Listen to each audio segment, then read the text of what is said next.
చూడండి సార్, ఎన్నికలు ఇంకా రావడానికి టైం ఉంది. రేవంత్ రెడ్డిని ఓడగొట్టుడు గెలిపించుడు కాదు.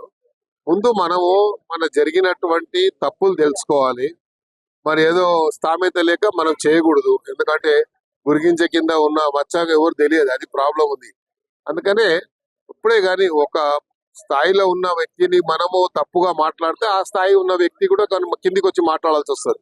అందుకనే వీలే కదా మరి ముఖ్యమంత్రిని ఏకవచనంతో సంబోధించడము, నోటికి వచ్చినట్టు మాట్లాడడం, ఎవరైనా కానీ ఒక స్థాయిలో ఉన్న వ్యక్తికి మర్యాద ఇవ్వడం అనేది అది ప్రజాస్వామ్యంలో అది మన బాధ్యత. అలా కాకుండా వ్యక్తిగతంగా విమర్శించడం వల్లనే ఇవన్నీ వస్తున్నాయి. కాబట్టి రాజకీయంగా మీరు చేయొచ్చు. ఆయన కూడా ముఖ్యమంత్రి కూడా ఛాలెంజ్ చేస్తున్నాడు.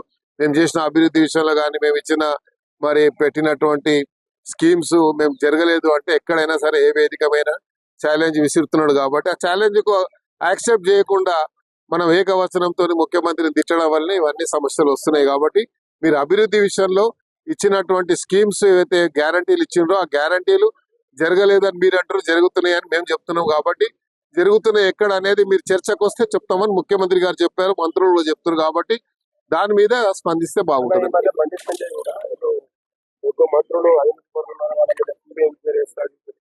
ఇప్పుడు ఆయన కేంద్ర మంత్రి ఉన్నాడు, ఆయన మన కేంద్ర మంత్రుల గురించి చెప్పిండా, రాష్ట్ర మంత్రుల గురించి చెప్పిండా మనకు తెలియదు కదా.